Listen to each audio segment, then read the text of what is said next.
De la radiation du président Tidjane Thiam sur la liste électorale, même moi, ça m'a fatigué. Ça m'a fatigué parce que je ne pouvais pas penser qu'ils étaient capables d'aller jusqu'à ce point-là. C'est pourquoi, lorsque mon frère Maxime a pris la parole pour parler du roi Salomon, j'ai compris pourquoi ils ont retiré le nom du président Tidjane Thiam. Parce qu'en réalité, l'objectif, c'est que la Côte d'Ivoire brûle. Il n'y a pas de question à se poser dessus. Hein. C'est-à-dire, l'acte qu'ils ont posé là, c'est que si ce n'est pas eux, la Côte d'Ivoire n'a qu'à brûler. Ce n'est pas le RDR qui va dicter nous notre vie. Ce n'est pas à cause d'eux qu'on va arrêter d'être heureux. Parce que leur objectif, c'est qu'on soit triste. Ils posent des actes chaque jour dans ce pays-là, dans l'optique que nous soyons tristes. Et si on tombe dans leur jeu, ils auront eu raison sur nous. Parce qu'ils prennent du plaisir de voir des Ivoiriens soucieux. Ils prennent du plaisir de voir des Ivoiriens souffrir. Ils prennent du plaisir de voir des Ivoiriens qui soupirent. Ça leur fait plaisir. Et nous avons décidé de prendre nos responsabilités pour faire en sorte que notre peuple arrête de soupirer. De faire en sorte que notre peuple arrête de souffrir. C'est pourquoi nous sommes allés chercher le président Tidjane Thiam. Et sa radiation de la liste électorale était un non-événement pour nous. Parce que nous considérons que la CEI, là, on ne la reconnaît pas. Donc quelqu'un que tu ne reconnais pas là, quel que soit l'acte qu'ils vont poser, c'est nul et non avenu.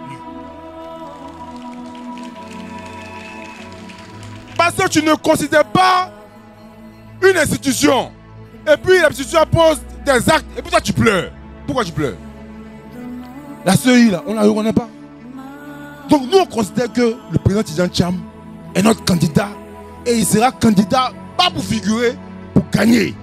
C'est pourquoi j'ai maintenu cette fête, parce que c'est une fête chez les musulmans qui est une fête de Dieu.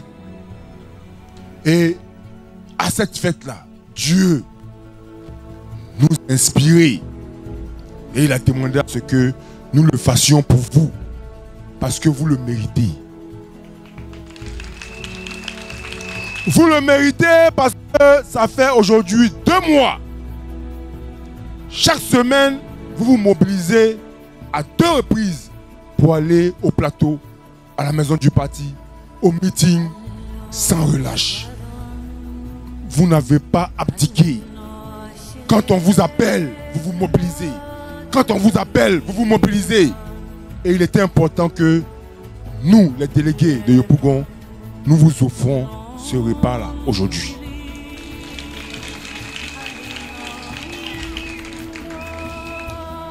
Mais je tiens à vous dire, le maire Aka Maxime l'a dit, nous avons mis la Côte d'Ivoire au monde.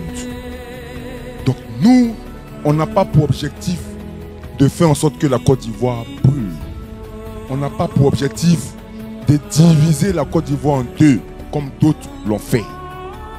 Parce que ceux qui ont eu à diviser la Côte d'Ivoire en 2, c'était l'objectif de brûler le pays. Le président Gbagbo, en homme de paix, a pris une décision qu'on appelle l'article 48 pour permettre au président Ouattara d'être candidat. Nous considérons que, vu que c'est nous qui avons mis notre pays au monde, depuis que nous avons commencé les manifestations, ce sont des manifestations pacifiques.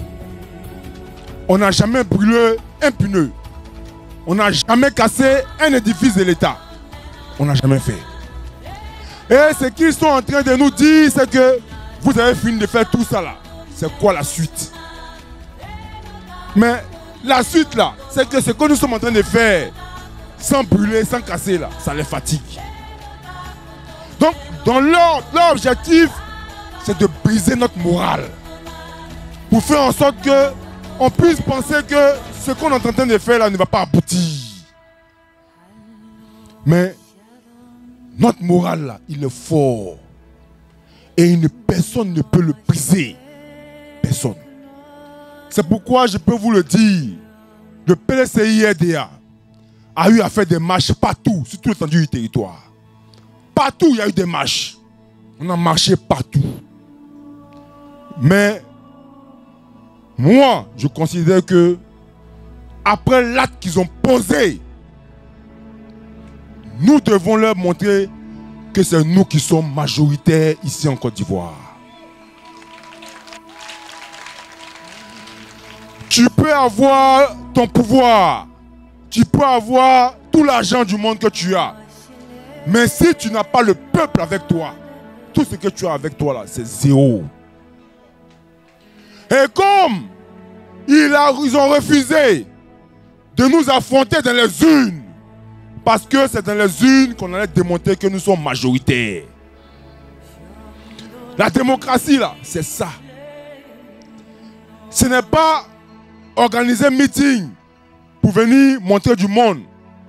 C'est de permettre aux gens d'aller voter. Et quand on finit de voter, on comptabilise qui a eu plus de voix. Mais l'acte qu'ils sont en train de poser, en éliminant le président Gbagbo Laurent, en éliminant le président Tidjane Thiam, en éliminant le président Guillaume Soro, en éliminant le président du COGEP, Charles Blé Goudé, même s'ils viennent dire que eux là, ils sont majoritaires à l'Assemblée nationale, on considère que c'est du faux. Parce qu'ils savent que à l'Assemblée là, ils ont eu à tricher pour avoir la majorité. Même si ils ont la majorité des conseils régionaux, c'est faux. Parce qu'en réalité, ils savent très bien ce qu'ils ont eu à dire aux militants. Je vous l'ai dit aujourd'hui. Vous voyez, les gens du RDR, là, quand ils vont faire campagne, ils vont dire à leur fils qui est candidat, là, votez pour moi, ne regardez pas RDR. Votez ma personne.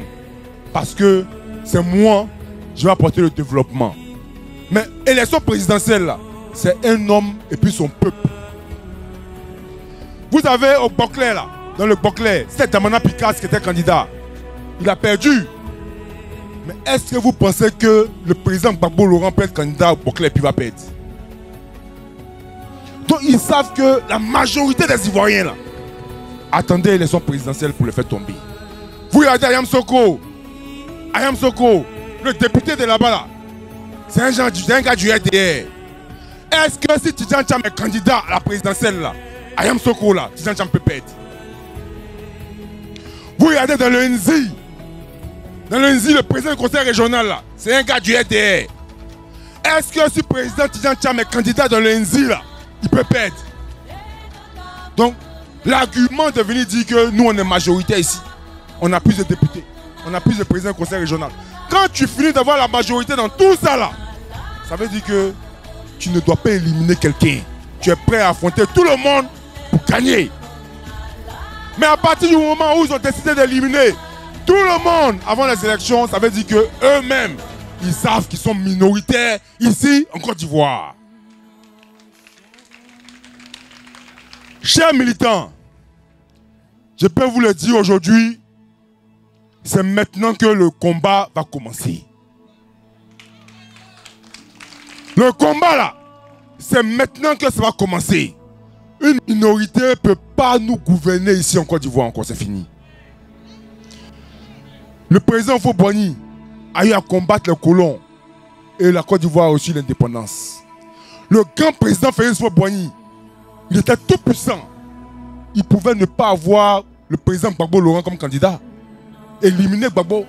Mais c'est lui-même qui a créé la Côte d'Ivoire, a accepté d'avoir un adversaire. Mais toi, Alassane Ouattara, tu es qui pour faire ça? Tu es qui pour faire ça? Ce n'est pas toi qui nous a permis de connaître notre indépendance. Lui qui nous a permis de connaître notre indépendance là, il a eu adversaire. Il a eu adversaire. Toi, tu es devenu Dieu. On va enlever ça dans leurs yeux. Parce que ça s'impose à nous. Vous savez, lorsqu'il y a eu l'esclavage, il y a eu un homme qu'on appelait Martin Luther King. Il a pratiqué la non-violence. Et il a permis à ce que le noir américain soit libéré de l'esclavage. Nous sommes dans cette dynamique-là. Et ce jour-là, il a eu à appeler tous les noirs américains à converger sur la capitale Washington. Et ils ont sorti de partout, de toutes les contrées des États-Unis. Ils ont marché, ils ont quitté de partout. Et ils ont envahi Washington. Sans casser quelque chose, sans rien brûler. Mais pour démontrer au monde entier que les Noirs américains demandent la libération et on annule l'esclavage. Ils ont eu gain de cause. Je suis convaincu que ce qui s'est passé aux États-Unis avec Martin Luther King, c'est ce qui va se passer ici en Côte d'Ivoire. Parce qu'on a eu à marcher partout, dans tout le territoire, partout, marcher partout, à Sakassou, à Odjene, à Korogo, partout on a marché. On a eu à faire des motions, on a donné au préfet. Mais il continue de nous ignorer. L'heure est arrivée pour que toute la Côte d'Ivoire se retrouve ici à Abidjan.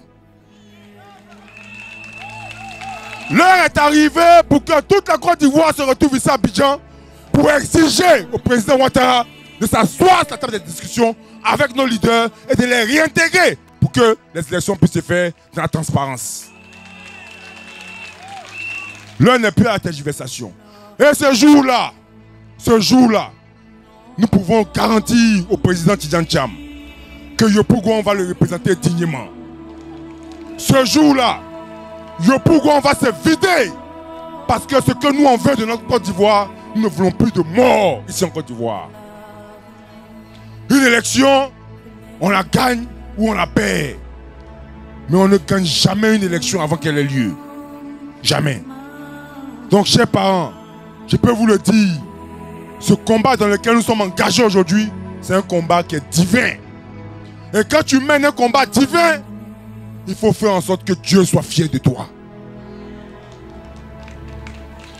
C'est pourquoi je peux vous le dire aujourd'hui, ce combat-là, nous allons le remporter. Nous allons le remporter, donc préparez-vous à vous mobiliser. Préparez-vous à vous mobiliser parce que nous allons montrer au monde entier que la totalité des Ivoiriens demande à ce que ce dialogue politique ait lieu. Que c'est pas possible. Tu vas enlever Gbagbo comment? Tu vas enlever Thiam comment? Et puis tu vas penser que tu peux organiser l'élection en Côte d'Ivoire ici. C'est pas possible. Même si on dit même que tu bois l'eau par tes narines. Tu enlèves Gbagbo, tu enlèves Thiam, tu enlèves Soro, tu enlèves Plegoudé, et puis tu as dit que tu as fait l'élection. Tu as fait à qui? Parce que, c'est pourquoi il a dit, je demande aux blancs là, je demande aux blancs là. Ils n'ont qu'à s'asseoir dans leur CEI là, leur manchin là, CEI là. Et puis parrainage là, ceux qui vont faire parrainage là, ils n'ont qu'à regarder si ils ont, ceux qui font candidat là, peuvent faire parrainage là. Un parrainage là seulement là. Il ne peut pas avoir adversaire. S'il est éliminé, nous tous là, parrainage à seul là, va faire qu'il va être candidat unique. Mais comme c'est ceux qu'on ne connaît pas là, ceux il va venir dire, attends, quand tu regardes là, KKP peut avoir parrain, KKP qui était adversaire de Ouattara en 2020, est-ce que lui peut avoir, les gens peuvent le parrainer. C'est pourquoi ceux là, on ne connaît pas. Donc chers parents, sachez que ce combat là, c'est nous qui allons le remporter. C'est nous qui allons le remporter. Donc préparez-vous. Préparez vos légués. Préparez vos jeans. Nous allons être plus nombreux. Nous allons être plus nombreux. Nous allons être plus nombreux. Et moi j'espère que ce jour-là, nous allons tous converger à la place de la République pour exiger le dialogue politique. Que Dieu le Tout-Puissant, vous inspire, qui vous donne la force et qui fasse en sorte que ce jour, les Ivoiriens soient nombreux comme le sable de la mer pour exiger le changement. Bonne fête à tous, bonne fête les Tabaski et que Dieu vous bénisse.